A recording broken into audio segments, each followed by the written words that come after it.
এবারে বিয়ে করছেন গায়ক অভিনেতা তাহসান খান। দ্বিতীয়বারের মতো বিবাহ বন্ধনে আবদ্ধ হচ্ছেন জনপ্রিয় গায়ক অভিনেতা তাহসান খান। বছরের শুরুতেই এমন সুসংবাদ নিশ্চিতভাবে চমকে দিল তাহসানের ভক্ত অনুরাগীদের। জানা গেছে জনপ্রিয় মেকওভার আর্টিস্ট রোজা আহমেদের সঙ্গে বিবাহ বন্ধনে আবদ্ধ হচ্ছেন তাহসান খান। বিষয়টি তাহসান নিজেই গণমাধ্যমে নিশ্চিত করেছেন। তবে কোনো রকমের পূর্বাভাস ও গুঞ্জন না থাকায় তাহসানের ভক্তরা অবাক বনে গেছেন সবাই। এছাড়াও শনিবার সকাল থেকেই সামাজিক যোগাযোগ মাধ্যমে তাহসান ও রোজার গায়ে হলুদ আয়োজনের একাধিক ছবি ভাইরাল হয়। তাতে নেটিজেনরা এই নবদম্পতিকে শুভেচ্ছা ও ভালোবাসা জানাতে থাকেন।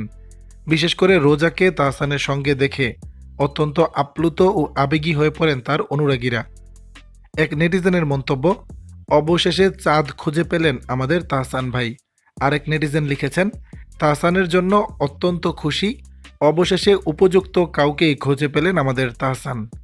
এদিকে তাহসান তার স্ত্রী রোজা আহমেদ সম্পর্কে গণমাধ্যমে জানিয়েছেন, রোজা নিউ ইয়র্ক ইউনিভার্সিটি থেকে কসমেটোলজির উপর পড়াশোনা করেছেন। পড়াশোনা শেষ করে তিনি কসমোটোলজি লাইসেন্স গ্রহণ করেন এবং পরবর্তীতে নিউ ইয়র্কের কুইন্সে রোজাজ ব্রাইডাল মেকওভার প্রতিষ্ঠা করেন। তিনি একজন উদ্যোক্তা বলেও জানান তাহসান। প্রায় 10 বছরেরও বেশি সময় ধরে তিনি বাংলাদেশে এবং যুক্তরাষ্ট্রে ব্রাইডাল মেকআপ আর্টিস্ট হিসেবে কাজ করছেন। সামাজিক মাধ্যমে রয়েছে তার অসংখ্য অনুসারী। দর্শক, বিষয়টি নিয়ে আপনাদের মতামত জানাবেন নিচের কমেন্ট বক্সে।